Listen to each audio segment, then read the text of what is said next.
Alors, que sont ces SDM templates? Eh bien, pour le comprendre, nous allons revenir à ce que sont devenus aujourd'hui les commutateurs. Les constructeurs comme Cisco proposent maintenant ce qu'on appelle des MLS, donc Multi-Layer Switch, qui sont capables de travailler à plusieurs niveaux, donc niveau 2, niveau 3, gérer les ACL, la QoS, et tout ça de manière très performante, en parallèle, grâce à des composants hardware dont vous avez certainement entendu parler, la CAM, la TICAM. Cette dernière qui va nous intéresser, puisqu'en général, sur les plateformes d'accès, il n'y a qu'une TICAM, alors que dans un 6005 par exemple ou un 4500X, il y a plusieurs TICAM. Donc, lorsqu'il n'y a qu'une TICAM, ce que fait Cisco, c'est qu'il la segmente en plusieurs parties pour gérer les différentes fonctions que sont par exemple les informations de niveau 2, de niveau 3, de QoS, les ACL, etc. Enfin, en général, c'est déjà pas mal. Bon, il y a aussi l'IGMP et compagnie. Bref, c'est sur ce partitionnement que le SDM va entrer en jeu.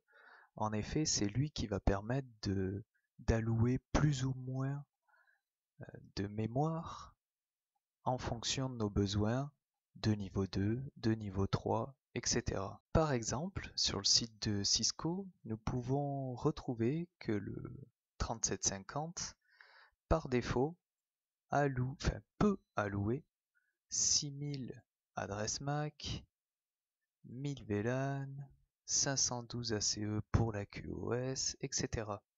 Et c'est là que les SDM templates entrent en jeu, puisque grâce à ces templates, nous allons pouvoir modifier ce fonctionnement.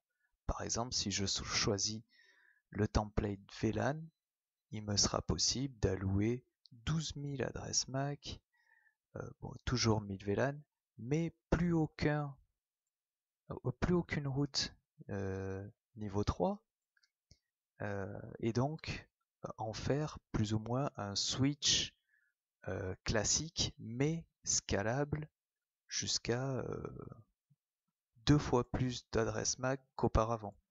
Alors c'est intéressant tout ça, mais comment on le pilote? Il n'y a pas 36 solutions. En fait, on a accès qu'à 2 commandes, c'est-à-dire celle pour vérifier, show SDM prefer, et celle pour configurer, donc SDM prefer et le template qui va bien. Alors je n'ai malheureusement pas de plateforme qui permette de tester ça sous la main, mais il y a un petit exemple sur le site de Cisco. Alors quand on fait un show SDM prefer, donc ça nous donne les ressources allouées par le template, et si on fait un show SDM prefer à notre template, ça nous dit qu'est-ce que sera quelles seront les ressources attribuées au switch si on choisit ce template. Donc en fait on a vraiment tout sous la main. Et pour modifier ce template, eh bien, il suffit d'aller en conft, faire le SDM prefer VLAN si on choisit le template VLAN, puis il faudra reload le switch pour que ça soit bien pris en compte. C'est à peu près tout ce qu'il y a à savoir sur les SDM templates. Le reste sera plutôt pour le CCIE et encore, plutôt même pour le TAC parce que là c'est vraiment du hardware. Donc nous allons maintenant passer à notre prochain sujet qui est le management de la table d'adresse MAC.